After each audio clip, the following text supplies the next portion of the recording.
What's up, Ultimate Hoops? This is Ed Tierney with Kurt Forsyth. We're coming to you from Florham Park, Lifetime Athletic. We had week 6.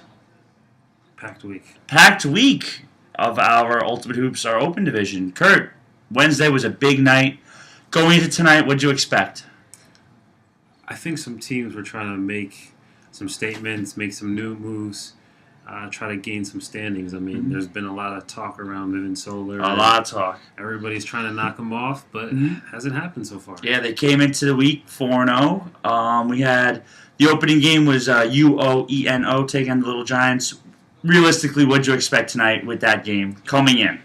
Coming in, I thought UNEO would just take over from the beginning, but halftime, I think it was like a 5 or 6 point game. Yeah, it was close at half. It was real close, and then there was a little talk of an upset. Yeah, there was the chatter. Yeah, but then Jordan got it going. Eddie got a couple. Drew got off a little bit, and then it opened up to something that was a little bit closer than we expected. Why do you think Little Giants kept it so close? I mean, honestly, John Gallant didn't shoot the ball well, but he had a triple-double somehow.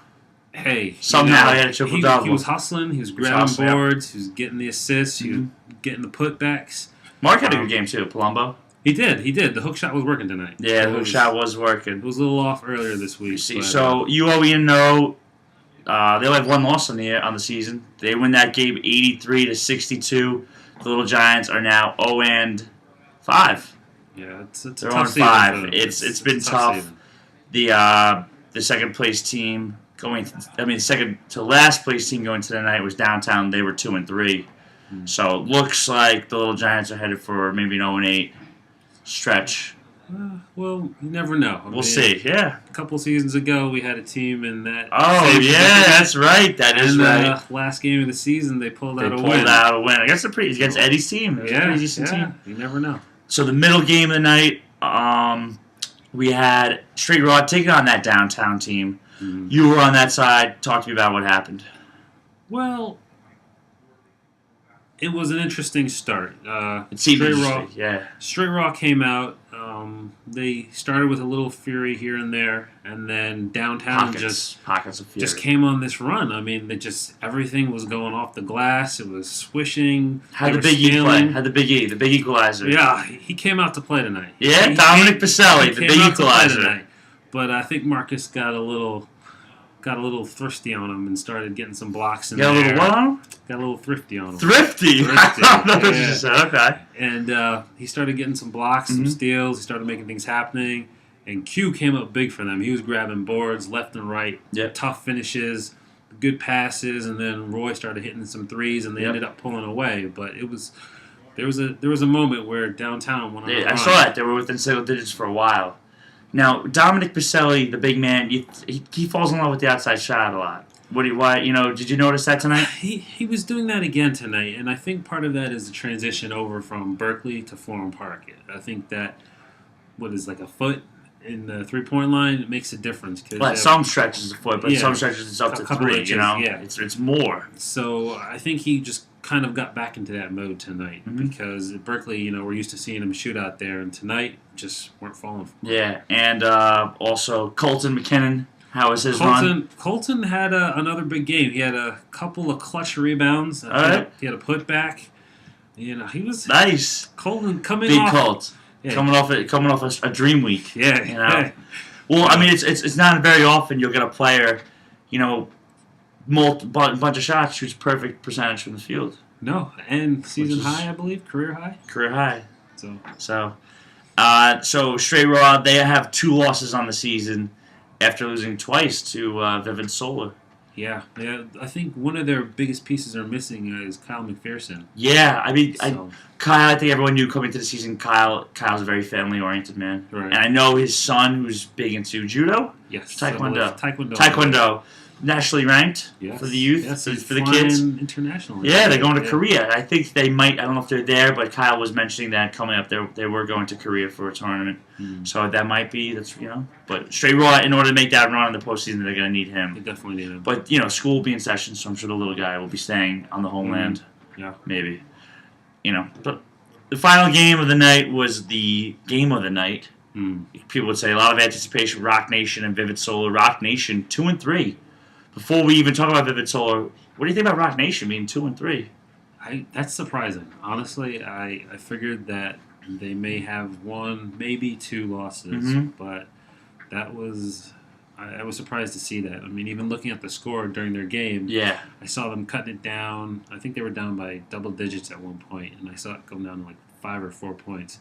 I figured that maybe they were going to tie it up, Yeah. but it didn't seem to happen. Well, the one thing about Rock Nation, a guy, very underrated player, I think one of the most underrated players in the league is Chris Harvell. And, Harvell is a very chalk player, very defense, he's not going to make the wrong plays like Derek Jeter. He's not going to make the wrong play.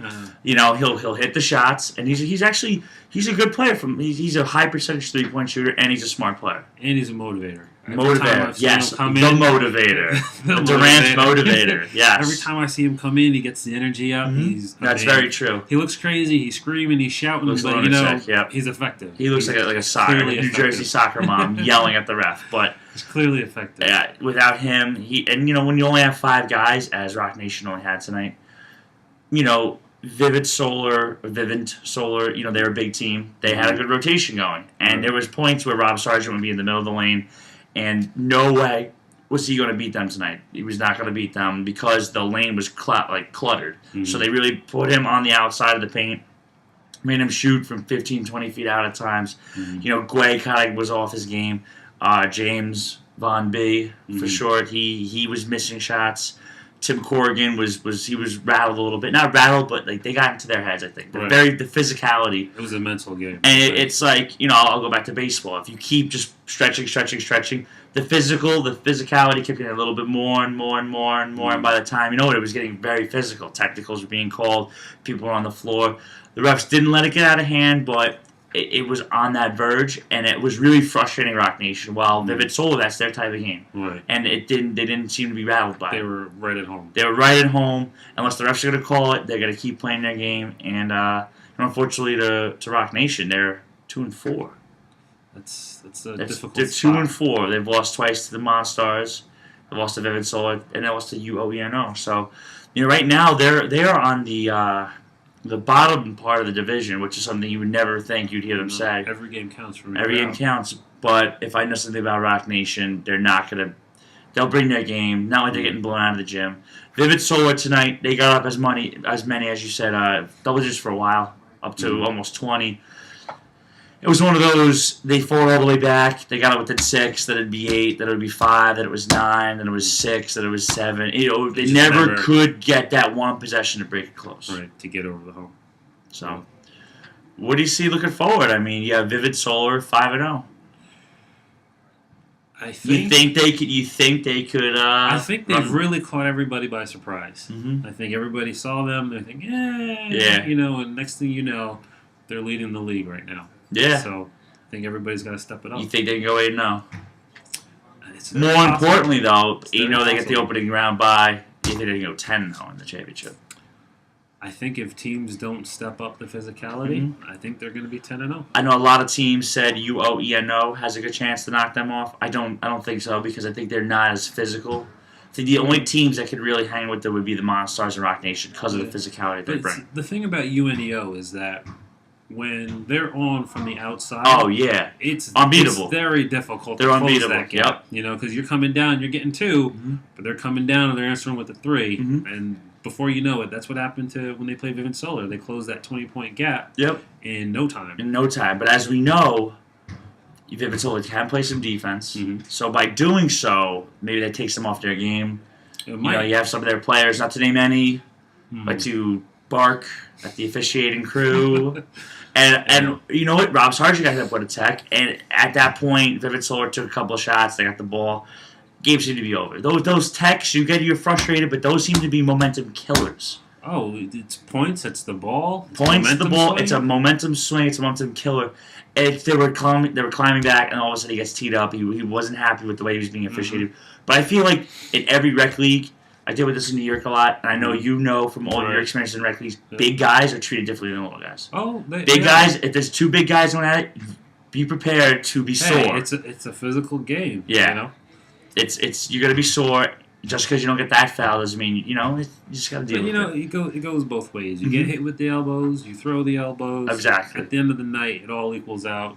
Refs usually call it fair. They usually call it both sides. They call it the same way. Yep. And, that's really all you can ask for them. Yeah. It's up to the players to make the adjustments. Got to make those adjustments. Figure out, talk, do what you have to do, communicate to get those mismatches and exploit them. So we had two nights this week. What do you think about it? You like it?